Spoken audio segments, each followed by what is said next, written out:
नमस्ते दोस्तों, स्वागत है आपका हमारे इस चैनल पे। तो इस वीडियो में हम क्लास 9 के एक्सरसाइज 9.3 का क्वेश्चन नंबर 9 को सॉल्व करेंगे। तो इस सवाल में क्या बोला जा रहा है कि समांतर चतुर्भुज ए बी सी डी की एक भुजा ए बी को एक बिंदु पी तक बढ़ाया गया है। ठीक है, इस सवाल को नहीं पढ़ते हैं क्योंकि इसमें हम लोग केवल उलझ के रह जाएंगे। हम लोग इस चित्र में थोड़ा सा समझेंगे कि क्या बोल रहा है सवाल में कि ये जो ए बी सी डी है ये एक समांतर चतुर्भुज है। ठीक है, कौन सा? तो ये जो ए बी सी डी है ये एक क्या है? समांतर चतुर्भुज। समांतर चतुर्भुज का मतलब क्या होता है? जिसका आमने सामने का भुजा बराबर और समांतर हो। ठीक है, यानी कि ये जो डी सी है ये ए बी के बराबर और समांतर हो जाएगा और ये जो डी ए है ये सी बी का बराबर और समांतर हो जाएगा। ठीक है, यहाँ तक क्लियर। और क्या बोल रहा है कि यहाँ पे एक और समांतर चतुर्भुज है। कौन सा? तो यहाँ पे देखेंगे पी बी क्यू आर। ठीक है, ये जो पी बी क्यू आर है ये एक दूसरा समांतर चतुर्भुज है। इसमें भी आमने सामने का भुजा बराबर और समांतर है। ये चीज़ हमें सवाल में दिया गया है। ठीक है, यहाँ पे देखेंगे। यहाँ तक क्लियर। और क्या बोल रहा है कि ये जो सी पी है, ठीक, यहाँ से जो साइड का सी पी है ये ए क्यू का बराबर है, या सॉरी समांतर है। ठीक है, ये दोनों जो रेखा है ये आपस में समांतर है। सेम टू सेम यहाँ पर देखेंगे ये जो डी ए है छोटा वाला, ठीक, ये सी क्यू का समांतर है। ठीक है, तो यहाँ पे हम लोग इस सभी किसी चीज़ का कोई ज़रूरत नहीं है, हमें केवल ये दोनों जो समांतर चतुर्भुज है इसे एक दूसरे के बराबर सिद्ध करना है। तो यहाँ पे देखेंगे area of A B C D ये बराबर है किससे? तो area of P B Q R से। यानी कि ये दोनों जो समांतर चतुर्भुज है ये एक दूसरे से क्या है? तो बराबर है। ये चीज़ हमें यहाँ पे प्रूफ करना है। तो ऐसा हम लोग प्रूफ कैसे कर पाएंगे? तो इसमें हम लोग एक रचना करेंगे। कौन सा रचना? ये जो ए है इसको सी से मिला देंगे और ये जो पी है इसको क्यू से मिला देंगे। यानी कि ये जो समांतर चतुर्भुज है इनमें एक एक विकर्ण को खींचेंगे। विकर्ण क्या करता है? तो एक समांतर चतुर्भुज को दो बराबर भागों में बांटता है। ठीक है, तो सबसे पहले यहाँ पे हम लोग लिखते हैं जो कुछ भी दिया रहता है उस चीज़ को। ठीक है, तो दिया है में हम लोग क्या लिखेंगे? तो हम लोग यहाँ पे लिखेंगे कि ये जो ए बी सी डी है और पी बी क्यू आर ये दोनों एक समांतर चतुर्भुज है, इस चीज़ को लिखेंगे। ठीक है, और क्या दिया गया है कि ये जो सी पी है ये समांतर है किससे? तो ए क्यू से। तो यहाँ पे हम लोग लिख देते हैं कि सी पी समांतर है ए क्यू से। यहाँ तक क्लियर। अब जो हमें सिद्ध करना है उसे यहाँ पर लिखेंगे। ठीक है, तो सिद्ध करना है तो हमें क्या सिद्ध करना है?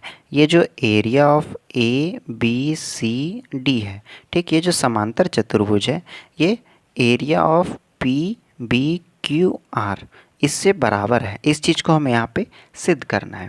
तो ये सिद्ध करने से पहले हम लोग एक रचना करेंगे। कौन सा रचना? ये जो ए है इसको सी से मिलाएंगे और पी को क्यू से मिलाएंगे। ठीक है, क्यों? तो ये दोनों समांतर चतुर्भुज में एक एक विकर्ण को खींचेंगे। ठीक है, तो यहाँ पे हम लोग रचना में लिख लेते हैं। रचना में क्या लिखेंगे कि ए को सी से मिलाया तथा ये जो Q है इसको P से मिलाया। तो इसको A को C से मिला देते हैं और Q को P से मिला देते हैं। ठीक है, तो यहाँ पे A को C से मिला दिए हैं और Q को P से मिला दिए हैं। तो ये एक विकर्ण हुआ। तो समांतर चतुर्भुज का विकर्ण क्या करता है? तो उस समांतर चतुर्भुज को दो बराबर त्रिभुज में बांटता है। यानी कि ये जो डी सी ए है ये बराबर हो जाएगा किससे? तो ए सी बी से। सेम टू सेम इस वाले समांतर चतुर्भुज में भी फॉलो होगा। ठीक है, तो यहाँ पे हम लोग देखेंगे कि ये जो ए सी पी है, ठीक, यहाँ से पूरा इसको है सो अगर हम लोग यहाँ पर पूरा सी पी क्यू से ये दोनों को आपस में बराबर सिद्ध करते हैं। ठीक, ये दोनों आपस में बराबर ही है। कैसे? तो यहाँ पे देखेंगे जो सी पी है ये इस दोनों का आधार सेम है। तो जब भी कोई भी दो त्रिभुज एक ही आधार पर हो, ठीक है, और वो एक ही समांतर रेखा के मध्य स्थित हो, तो वो क्या होता है, तो ये एक दूसरे के बराबर होता है। तो ये जो सी पी है ये इन दोनों त्रिभुज का क्या है, तो आधार है, और ये जो ए क्यू है ये सी पी के समांतर है। यहाँ पे हम लोग लिखे हैं जो ए क्यू है ये सी पी के समांतर है, यानी कि ये दोनों त्रिभुज जो है वह एक ही आधार और एक ही समांतर रेखा के मध्य स्थित है, तो ये दोनों आपस में बराबर हो जाएगा। ठीक है, तो यहाँ पे हम लोग लिखेंगे उपपत्ति। उपपत्ति में हम लोग लिखेंगे कि ये जो त्रिभुज सी ए पी है और त्रिभुज सी क्यू पी, ये जो सी ए पी है जो हम अभी समझाएं, और क्या, तो सी क्यू पी ये दोनों त्रिभुज आपस में बराबर होगा। क्यों, तो इसको हम लोग यहाँ पे डिफिनेशन इसका लिखते हैं, एक ही आधार CP, इन दोनों का आधार क्या है, तो CP है, तो उस चीज़ को यहाँ पे हम लोग लिखें, तथा एक ही समांतर रेखाओं के, इन दोनों का एक ही समांतर रेखा क्या है, तो CP और AQ, ये जो CP है और AQ ये एक समांतर रेखा है, ठीक है, के मध्य स्थित है। जब ये एक ही आधार और एक ही समांतर रेखा के मध्य स्थित है तो क्या हो जाएगा, चूँकि area of C A P ये बराबर हो जाएगा किससे, तो area of C Q P से, ये दोनों त्रिभुज आपस में बराबर हो जाएगा, और इसे हम लोग समीकरण 1 मान लेते हैं। ठीक है, अब हम लोग थोड़ा सा यहाँ पे चित्र में समझेंगे कि ये जो ए सी पी है, ठीक, और ये जो सी पी क्यू है, ठीक, या तो सी क्यू पी, ये दोनों में यहाँ पे थोड़ा सा जो त्रिभुज बनता है, कौन सा, तो सी क्यू पी, अगर दोनों से इसको काट देंगे, ठीक, अगर दोनों त्रिभुज से इस वाले छोटे वाले त्रिभुज को काट देंगे तो क्या हो जाएगा कि ये एक केवल समांतर चतुर्भुज में ही इसका विकर्ण मान हो जाएगा, और इसमें भी सेम टू सेम हो जाएगा। जैसे कि यहाँ पे अगर हम लोग इस त्रिभुज को लेते हैं और इस त्रिभुज को, तो ये दोनों आपस में बराबर है, ना कि इस समांतर चतुर्भुज का एक त्रिभुज आपस में बराबर है।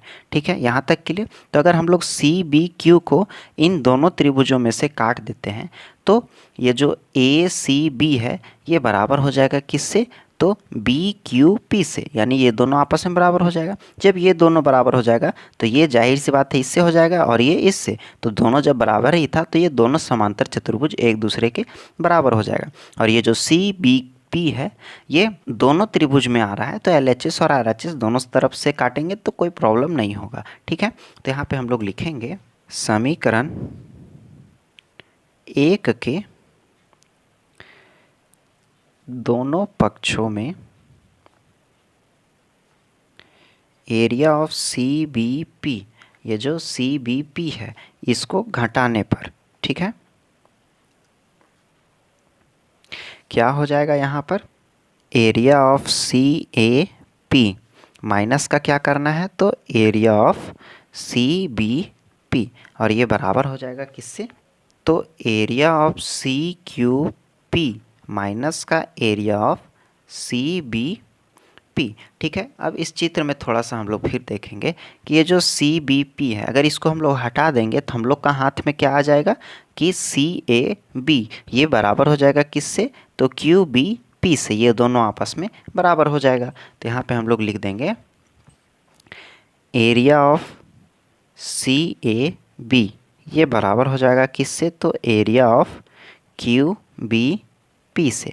अब दोनों तरफ क्या करना है कि ये जो विकर्ण है AC ये इस वाले त्रिभुज और इस वाले त्रिभुज को बराबर भागों में बांटा।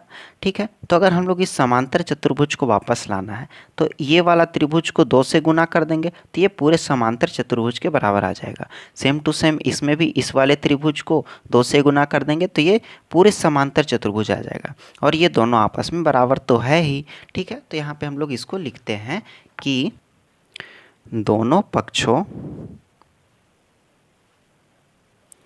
में 2 से गुना करने पर, ठीक है, आप लोग इसको 1-2 बार बनाइए तो आपको बहुत अच्छे तरीके से समझ में आ जाएगा। बहुत इजी सवाल था, ठीक है। तो यहाँ पे लिखते हैं हम लोग 2 एरिया ऑफ CAB, ठीक। इसको हम लोग यहाँ पे लिखेंगे बराबर है 2 एरिया ऑफ QBP, ठीक। जब ये CAB, अगर इसको हम लोग 2 गुना कर देंगे तो ये क्या हो जाएगा, ABCD बन जाएगा, ठीक। सेम टू सेम अगर हम लोग QBP को 2 बार गुना कर देंगे तो PBQR बन जाएगा, ठीक है। तो यहाँ पे हम लोग लिख देते हैं इसको कि एरिया ऑफ ABCD ये बराबर हो जाएगा किससे, तो एरिया ऑफ PBQR से, और यहाँ पर ये सिद्ध हुआ, ठीक है। आप लोग इसको नोट डाउन कर लीजिए। उम्मीद करते हैं आपको ये सवाल अच्छे तरीके से समझ में आ गया होगा। तो वीडियो में नए हैं तो वीडियो को लाइक कर चैनल को सब्सक्राइब कर दे। तो मिलते हैं अगले वीडियो में, तब तक के लिए बाय बाय।